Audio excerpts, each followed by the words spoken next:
Libro de las Crónicas, que también está en las pantallas, versículo del 5 al 10, dice así: reunió luego a Amasías a Judá y arregló a las familias, y con arreglo a las familias le puso jefes de millares y de centenas sobre todo Judá y Benjamín.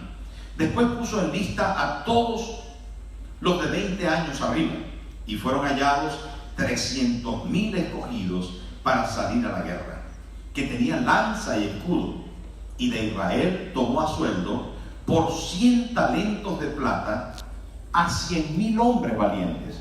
Mas un varón de Dios vino a él y le dijo: Rey, no vaya contigo el ejército de Israel, porque Jehová no está con Israel, ni con todos los hijos de Efraín.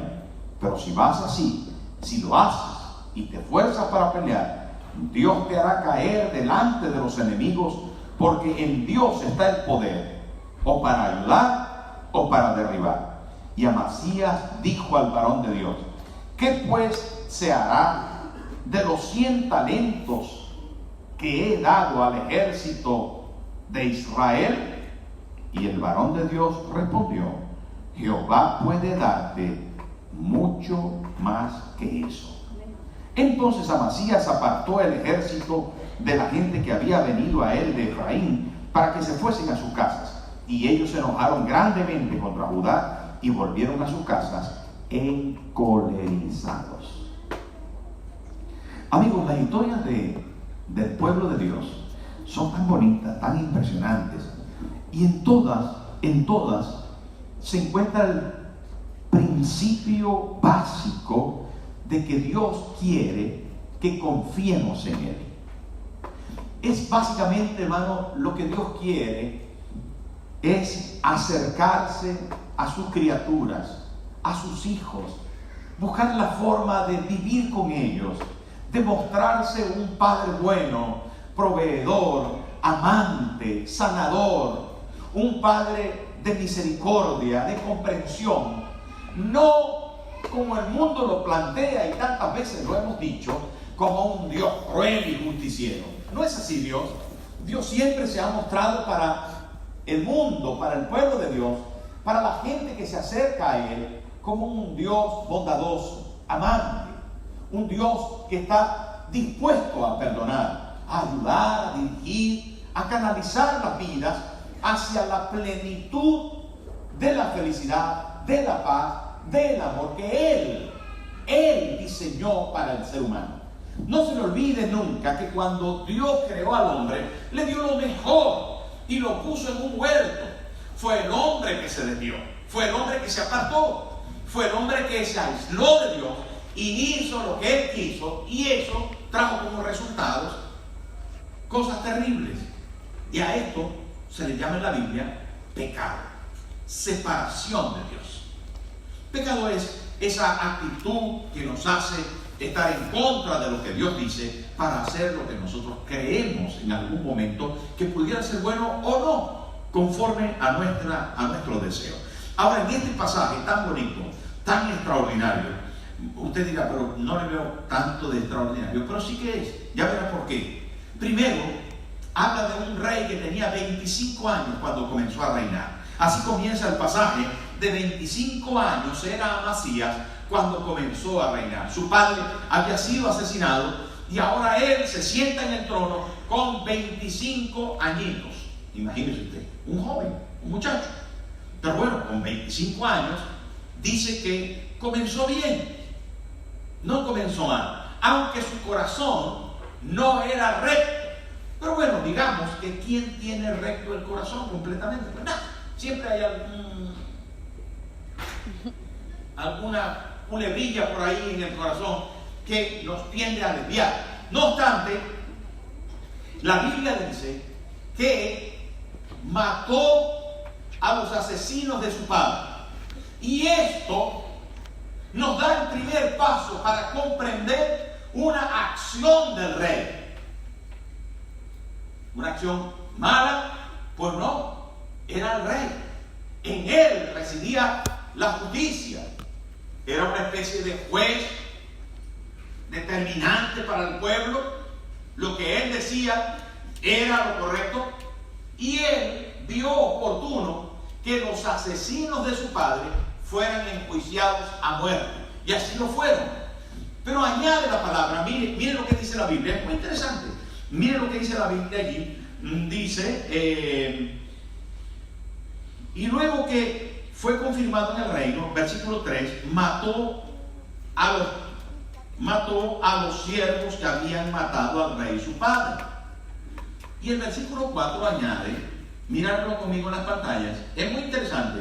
Dice, pero no mató a los hijos de ellos según lo que está escrito en la ley, en el libro de Moisés, donde Jehová mandó diciendo, no morirán los padres por los hijos, ni los hijos por los padres, mas cada uno morirá por su pecado.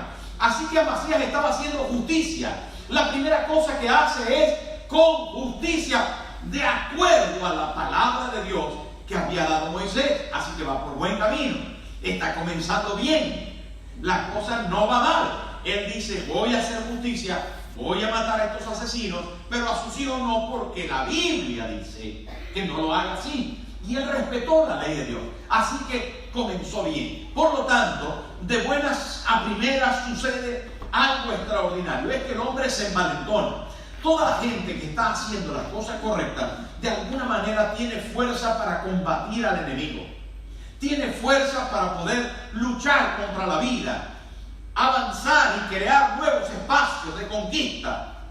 Toda la gente que hace las cosas bien recibe de Dios capacidad para ir adelante, con fuerza, con valor. Así que el hombre dijo, ahora voy a pelear contra los enemigos.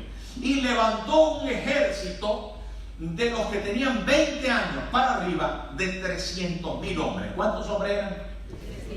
300.000, que tenían lanza y escudos, hombres de guerra. 300.000. ¿Son pocos o son muchos? Son muchos aparentemente, pero Israel en otro tiempo, o Judá en otro tiempo, había tenido más. Y a Amasías le parece poco. Le parece poco 300.000 hombres. Ya ahí la cosa comienza como a flaquear. Porque ¿por qué le parece poco un ejército de 300.000 personas? Bueno, porque sus enemigos eran más. Allí ya la Biblia comienza a hacer una cuestión sobre el asunto. Porque Amasías, que confiaba en la palabra al principio, de repente ya no confiaba tanto en la palabra cuando decidió escoger su ejército y creer que esos 300.000 hombres no eran suficientes para pelear la batalla en Dios. ¿Me estoy explicando? Miren, todos los reyes de Israel, como bien lo dijo Samuel hace un rato, debían de confiar que Dios iba con ellos. No confiar en su número, no confiar en la cantidad del ejército, ni siquiera confiar en la habilidad del ejército. Las formas que Dios quería que Israel peleara era confiando en él. Fíjense que las técnicas de guerra de los imperios babilónicos, del imperio medo-persa, del imperio sirio, del imperio asirio, de todos los imperios, hermanos, se caracterizaban por cosas. Habían cosas que los imperios tomaron como bandera para pelear, para como tácticas de guerra. Por ejemplo, los asirios eran malvados, crueles, empalaban a los reyes y a los príncipes de los lugares que conquistaban. Los egipcios no hacían así, pero tenían caballos y carros especializados. Por eso es que cuando Israel canta, jinete y caballo echó a la mar, los carros de guerra, dice la Biblia, los carros de guerra quedaron en el... ¿Por qué? Porque eso era la táctica más importante que tenía Egipto. Egipto tenía unos carros pequeños tirados por caballos de una velocidad impresionante, y en las ruedas le ponían unas dagas, unas cosas, en fin, tácticas de guerra. Miren, las tácticas de guerra en algunos lugares eran tan importantes que luego se comercializaron para otros. Pero la táctica de guerra para Israel era absolutamente diferente. Era muy interesante y era demasiado fácil. Pero era tan fácil que se convertía en difícil. ¿Por qué? Porque el código de Dios era: estad quietos y ved que yo soy Jehová. Eso era muy difícil de entender, hermano. ¿Me estoy explicando? Mire, cuando Dios le dice a Israel: llegó la hora de pelear, llegó la hora de conquistar, ¿sabe qué le dice Dios a Josué? No hagas nada, solo dale vuelta a la ciudad. Eso es una locura. ¿Me estoy explicando, hermano? Una locura. Entonces Josué se comía las uñas, hermano, y todo Israel: pero ¿qué eso vamos a dar vuelta? Sí, usted, ahí está la ciudad de Jericó, y usted lo que va a hacer es que va a dar vuelta. 7 días dando vuelta, no hagas nada. 7 días dando vuelta, y el último día vas a gritar y vas a adorar a Dios, y yo voy a pelear por ustedes. Hermano, a Josafat lo acaba de decir Saúl. A Josafat le dijo: está quietos, yo voy a pelear por vosotros. Y así lo hizo. Dios mandó su ángel y destruyó a 135,000. Otras veces cayeron piedras del cielo, como aparece allí en ese pasaje más adelante del que estamos leyendo. Y otras veces, y así sucesivamente, Dios quería mostrar su gloria. Ya sé que a usted le parece eso una locura, y lo es, pero es una locura bíblica, es una locura divina. Pero Amasías no lo comprendió así. Entonces, ¿sabe qué hizo? Se le ocurrió ir a la parte norte de Israel, donde había gente del pueblo de Dios que se habían desviado de la palabra de Dios, y Amasías se lo dijo a esta gente: por favor, yo quiero contratar, rey de Israel, yo quiero contratar 100,000 hombres, para que completen con mi ejército 400,000 hombres. ¿Cuánto tengo que pagar? Y el rey de Israel le dijo: tienes que pagar 3,300 kilos de plata. Eso es mucha plata. Y más antes. Yo no sé usted si cuando usted estaba niño, cuando yo estaba niño, la plata era de mucho valor. Mi madre guardaba monedas de plata. Tenía una bolsita de monedas de plata. Y ahora la plata vale poco, pero antes la plata valía mucho. Yo no sé por qué, pero saqué la cuenta del precio actual de la plata, y es lo que Amasías pagó por los 100,000 del ejército: 1.190.360 euros. ¿Es poco o es mucho? Es mucho. Más de 1.190.360 euros pagó el hombre, porque los soldados vinieron. Eso le pagó al rey, atención, eso le pagó al rey. Ahora, cuando Amasías paga al rey, los soldados venían enviados por el rey, porque los soldados de Israel, en este caso, los sostenía el rey, les daba comida al rey y les daba vivienda al rey. Pero los soldados ganaban de los restos de la guerra, del botín. De manera que los soldados, cuando eran contratados y enviados por el rey a otros lugares, venían contentos, porque no solamente ya tenían la paga que les daba el reino, sino que además iban a tener botín de algún lugar donde iban a conquistar. Así que venían felices. Y ellos vinieron y se juntaron a los 300,000 de Amasías. Y ahí está un ejército de 400,000. Cuando Amasías tiene el ejército de 400,000 para salir a la guerra, se presenta alguien que se llama un varón de Dios. La Biblia no le da nombre, no le dice que es profeta ni patriarca, no dice que es otra cosa, sino le pone el título de un varón de Dios. Así dice en el versículo 7: mas un varón de Dios vino a él y le dijo: rey. Mira lo que dice. Me gusta mucho esto, no vaya contigo el ejército de Israel, porque Jehová no está con Israel, ni con todos los hijos de Israel. Ya les dije que los del norte estaban un poco desviados, adoraban ídolos, se habían olvidado de Dios. no estaban consagrados, no estaban unidos. Tenían, hermano, de todo tipo de cosas extrañas. Y este varón de Dios va y le dice a Amasías: no vaya contigo el ejército del norte, que no peleen contigo, no te mezcles, no te asocies, no salgas con ellos, no. Bueno, era un consejo muy importante, porque cuando uno evidentemente se asocia para pelear o para cualquier cosa con alguien que no debe, pues tiene el riesgo seguramente de fracasar en el intento. De manera que viene el varón de Dios y le da ese consejo. Pero salta lo más humano y posiblemente natural que de cualquier persona pudiera haber aparecido. Amasías le dice: ¿y con la plata que he pagado qué? ¿Y la plata que he pagado qué?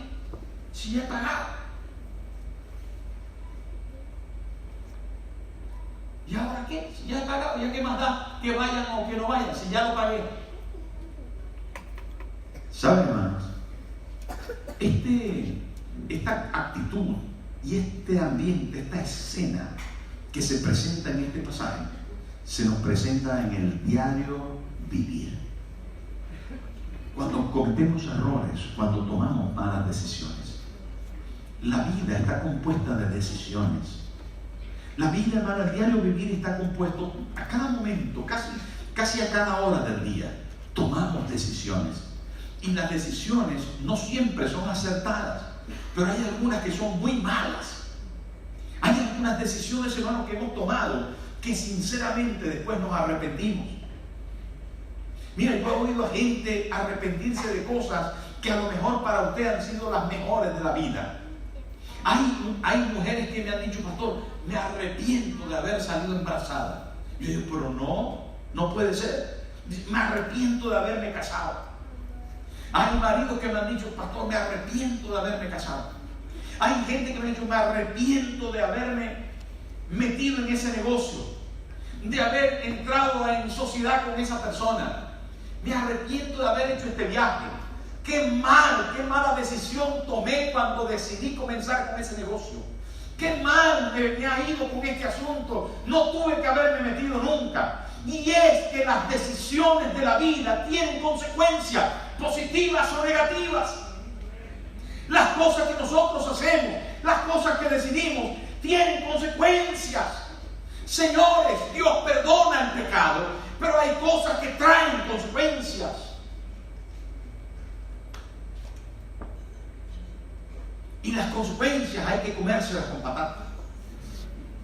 Pero atención, porque aquí lo que se plantea es algo muy significativo. Amasías había cometido una mala decisión, había cometido una mala acción. Él no pensó, él no reflexionó que debía de haberse aliado con personas apropiadas, con personas que tuvieran el mismo sentimiento de él, que tuvieran el mismo deseo de él, que tuvieran la misma fe que él, y se asoció con gente desviada. ¿Saben, hermano? Por eso la Biblia dice: ¿qué relación tiene Cristo con el diablo? ¿Qué relación tiene la luz con las tinieblas? ¿Qué relación tiene lo bueno con lo malo? Ninguna. Algunas jovencitas de la iglesia han dicho: pastor, tengo un amigo que no es creyente, pero él cree en Dios. ¿Saben, amigos? Uno tiene que pensar muy bien con quién se va a casar. Muy bien. No te puedes casar con cualquiera. No le hablo solo a las mujeres, también a los hombres. No te puedes casar con cualquiera. No con cualquiera puedes hacer sociedad para un trabajo. No puedes ir a trabajar en cualquier lugar. No. Tienes que tomar buenas decisiones. Y sabes, las mejores decisiones se toman en Dios. Se toman en la presencia diciendo: Señor, ayúdame. Yo quiero hacer las cosas bien. ¿Estás de acuerdo conmigo? yo quiero hacer las cosas bien. Yo quiero durante esta semana tomar buenas decisiones en todo lo que emprenda. Yo quiero, Señor, serte fiel. Yo quiero hacer las cosas, pero si ya lo has hecho mal y estás metido en el asunto, ¿y ahora qué? Pastor, ya pagué. Una joven vino, me dijo, pastor, no estoy seguro de casarme. ¿Y si eso? Yo creo que no va a ir bien. El problema que tengo es que ya repartí las tarjetas. Ya contraté el restaurante y di una señal. ¿Y ahora qué? ¿Saben qué dijo Amasías? Amasías dijo, ¿y con la plata qué? Que se pierda. ¿Qué voy a hacer con lo que he dado? Hermano, algunas veces, tomando malas decisiones, invertimos mucho en eso. Y no estoy hablando de una señal de boda solamente, sino de miles y miles de euros, o tal vez de miles y miles de ilusiones, de miles y miles de ganas, de miles y miles, hermano, de pasiones, de miles y miles y millones de cosas que aspirábamos que sucedieran, pero no sabíamos que estábamos construyendo sobre bases móviles, que nuestra construcción se iba a derrumbar. ¿Sabe qué dice el arquitecto cuando las bases están malas? Por mucho que se le haya puesto arriba cosas, ¿sabe qué dice el arquitecto? Que se pierda. Pero además, con toda la responsabilidad del caso. Cuando nosotros estamos agarrados a algo que nos está haciendo daño, se prevé que en el futuro eso nos mate, acabe con nuestra vida. Por eso es mejor decir a lo que preguntó Amasías, decir a Amasías que la plata se pierde. Además, con ese sentido de rechazo. Tiene que haber dentro de nosotros, ante la mala decisión que tomamos, una radical determinación de cortar.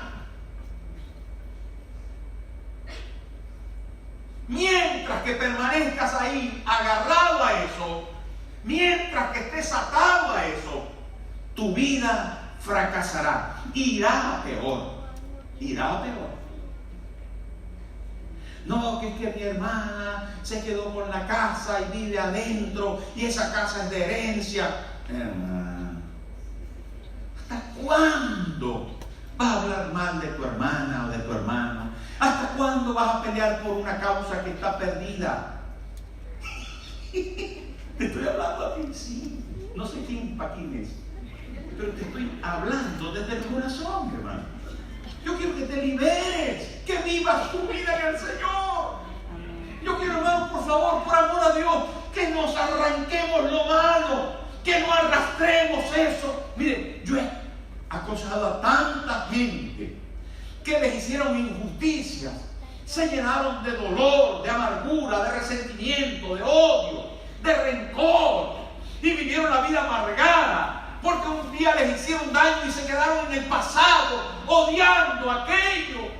Señores, ¿qué vamos a hacer con la plata? Usted tiene que decir que se pierda. Pero decirlo además con cierto nivel de enfado santo. ¿Usted todavía le queda algún enfado santo por ahí adentro? Para decir a eso que nos está atando, no, es que mi hermano, es que mi hermana, es que mi madre, es que no sé qué, es que el vecino es, que salga ese enfado santo y que usted puede decir que se pierda. No le llegó el pedido, no le correspondieron, me siguen debiendo y ya no me pagan y le he llamado 40,000 veces, me tiene el hígado hecho polvo. Le estoy hablando a alguien. ¿Sabe qué tiene que decir, hermano? Tiene que decir que se pierda. Pero a lo del martes eso le vamos a agregar algo. Dios puede darte mucho más. ¿Cuántos dicen amén? ¿Cuántos dicen amén? Miren lo que dice. ¡Qué bonito, hermano! El hombre de Dios le dice, mas un varón de Dios es el Señor, porque Jehová no está con Israel, despídeles. Pero entonces en el versículo 9 dice, y Amasías dijo al varón de Dios, ¿qué pues se hará de los 100 talentos que he dado al ejército de Israel? Y el varón de Dios respondió, Jehová puede darte mucho más que eso.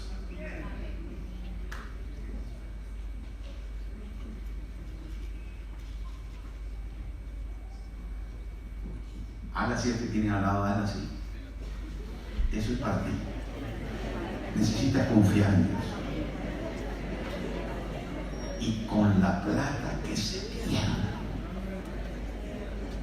Yo voy a decir, y con la plata que, y usted va a gritar desde adentro de su corazón, que se pierda, Dios puede darme mucho más.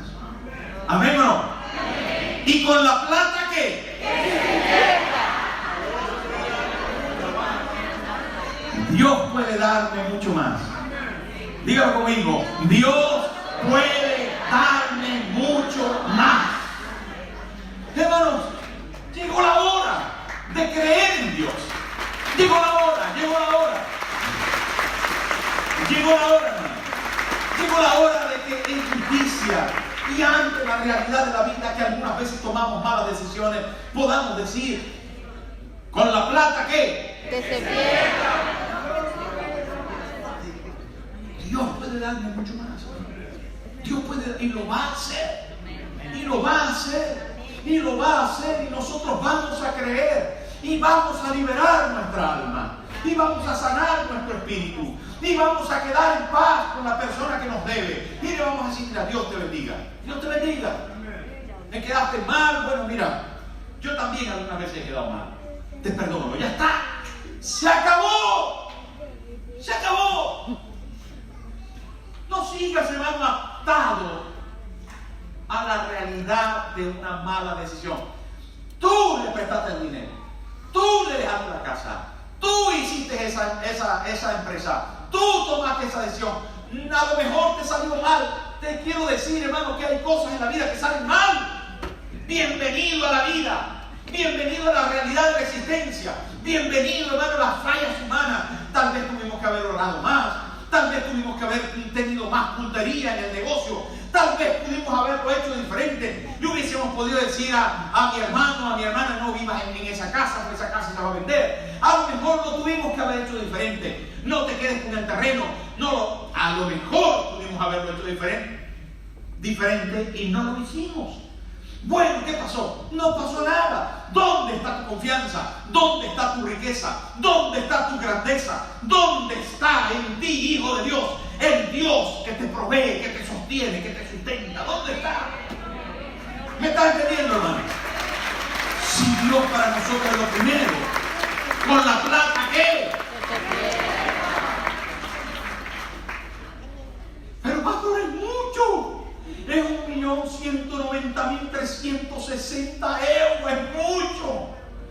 Dios puede darte mucho más que eso. ¿Te lo crees o no? Amén. ¿De verdad que te lo crees? Amén. Me lo vas a demostrar con hechos.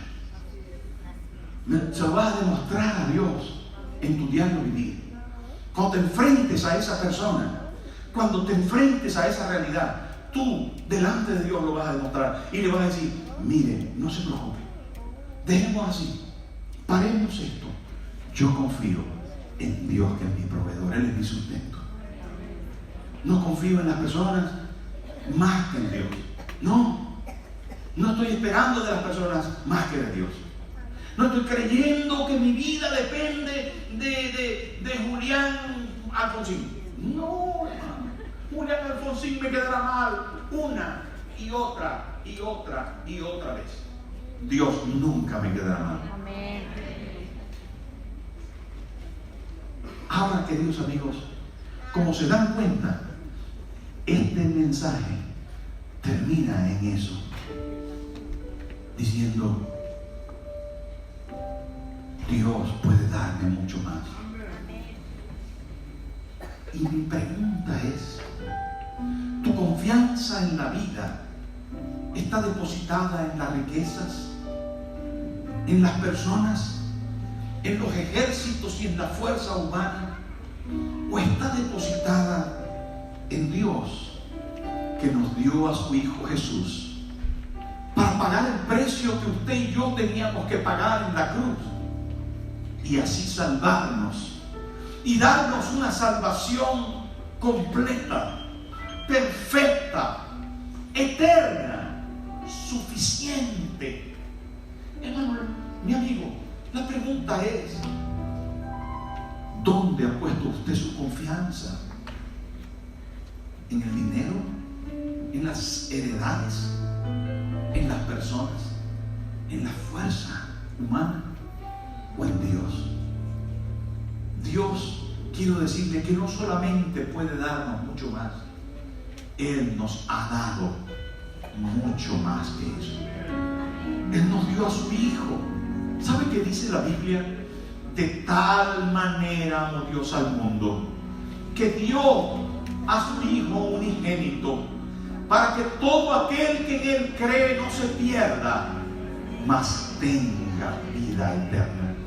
Él ya nos dio a Jesús, y la Biblia dice que con Él todas las cosas, con Él, con Jesús, nos dio todas las cosas. No tengas miedo, hermano, no tengas miedo. Tu futuro no está en las inversiones, tu futuro no está en el dinero, tu futuro no está en las amistades, ni siquiera en tu matrimonio. Tu futuro no reside allí, tu futuro está en Dios. A través de Jesús tenemos garantizados el futuro. ¿Sabe, hermano? Hoy yo quiero mover su corazón y decirle: ¿dónde está tu confianza? ¿En el trabajo? ¿En la nómina?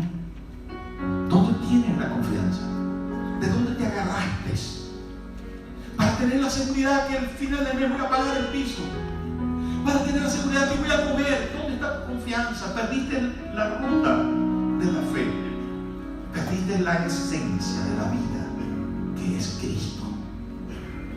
Relájate, estate tranquilo.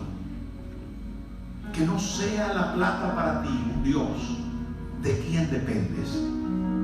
No, es que la plata, es que la plata, es que la... No, no, ay.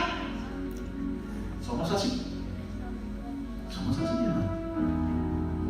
No, pero si no, claro. No, hermano, tenemos que ser buenos administradores. Pero la plata es un siervo, no un señor. El Señor es el Señor Jesús, es nuestro Padre Celestial. El dinero tiene que servirnos a nosotros, no tiene que gobernarnos a nosotros, no tiene que decirnos por dónde vamos a ir. Nosotros le vamos a decir al dinero por dónde tiene que ir, dónde tiene que estar. Nosotros vamos a gobernar sobre el dinero, porque es siervo. Si te gobierna un siervo, entonces tú eres siervo de siervos, y en la Biblia eso es maldición.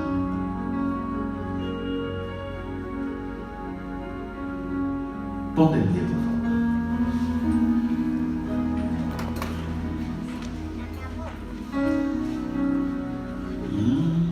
Cierre sus ojos. Yo sé que el Espíritu Santo te está llevando a cosas que necesitas resolver. Yo sé que te está llevando a personas, a situaciones. Sabes que estoy convencido que hay quien decidió hacer lo malo para alcanzar, sostener la plata. Para alcanzar, sostener la plata. No importa el negocio ilícito, no importa la forma, no importa, le dijiste a la vida, no importa el camino torcido, lo importante es el fin. Y no es así, querido amigo, no es así. Lo importante de esto es Dios y tu confianza en Él. Cierra tus ojos. Y yo quiero que pongas tu mano en el corazón. Pon tu mano en el corazón.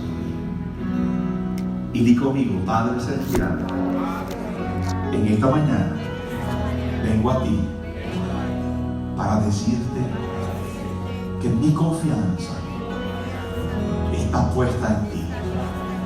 Mi familia, mis finanzas, mis posesiones, todo lo que soy y todo lo que tengo te pertenece a ti. Hoy tú eres el valor más importante que tengo en mi vida. Así que desde hoy vivo para ti, confiando en ti. Gracias, Señor, en el nombre de Jesús. Amén y amén. Ahora